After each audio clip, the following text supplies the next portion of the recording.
The Humbug Volunteers. "Couldn't eat another thing," puffed the Duke, clutching his stomach. "Oh my! Oh dear," agreed the minister, breathing with great difficulty. Mumbled the Earl, desperately trying to swallow another mouthful. "Thoroughly stuffed," sighed the Count, loosening his belt. "Full up," grunted the undersecretary, reaching for the last cake.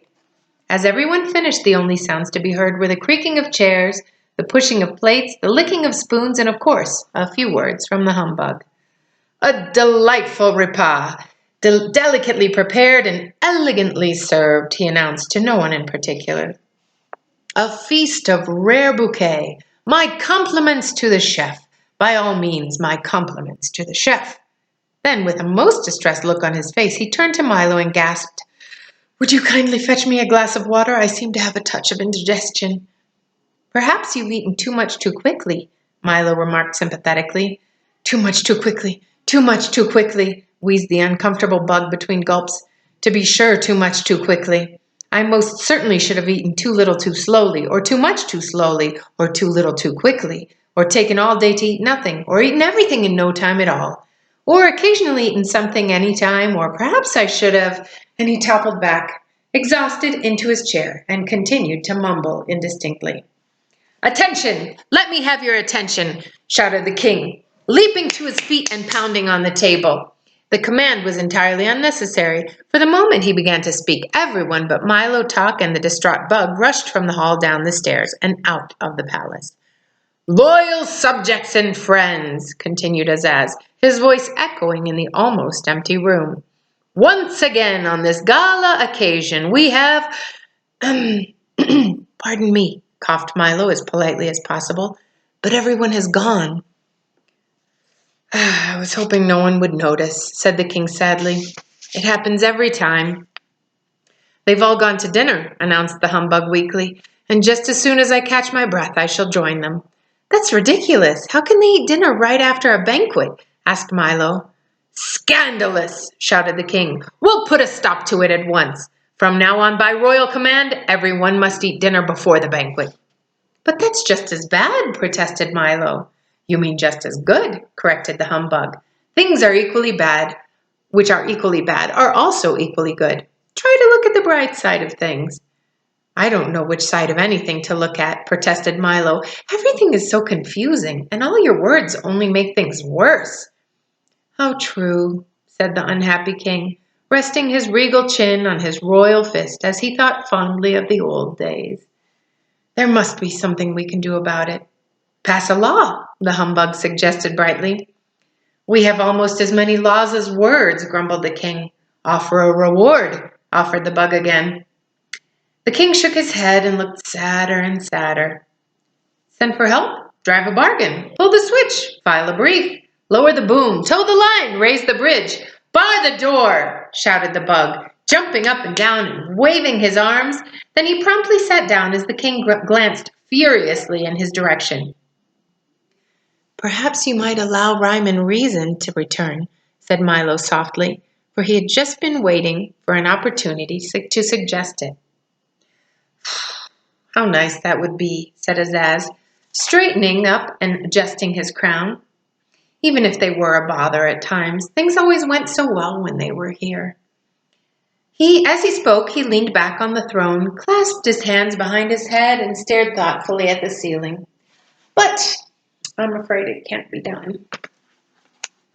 "Certainly not. It can't be done," repeated the humbug. "Why not?" asked Milo. "Why not indeed?" exclaimed the bug, who seemed equally at home on either side of the argument. "Much too difficult," replied the king. "Of course," emphasized the bug. "Much too difficult." "You could if you really wanted to," insisted Milo. "By all means, if you really wanted to, you could," the humbug agreed. "How?" asked Azaz, glaring at the bug. "How?" inquired Milo, looking the same way. "A simple task," began the humbug, suddenly wishing he were somewhere else. "For a brave lad with a stout heart, a steadfast dog, and a serviceable small automobile." "Go on," commanded the king. "Yes, please," seconded Milo.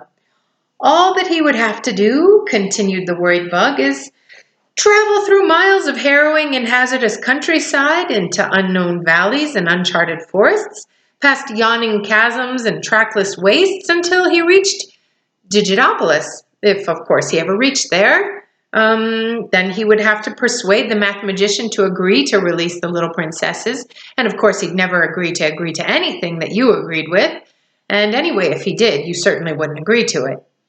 From there, it's a simple matter of entering the mountains of ignorance, full of perilous pitfalls and ominous overtones, a land to which many venture but few return, whose evil demons slither slowly from peak to peak in search of prey. Then, an effortless climb up a 2,000-step circular stairway without railings in high wind at night, for in those mountains it is always night, to the castle in the air. He paused momentarily for breath and then began again. After a pleasant chat with the princesses, all that remains is a leisurely ride back through those chaotic crags whose frightening fiends have sworn to tear any intruder limb from limb and devour him down to his belt buckle.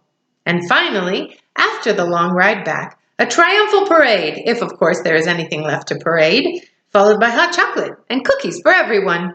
The humbug bowed low and sat down again, very pleased with himself. I never realized it would be so simple, said the king, stroking his beard and smiling broadly.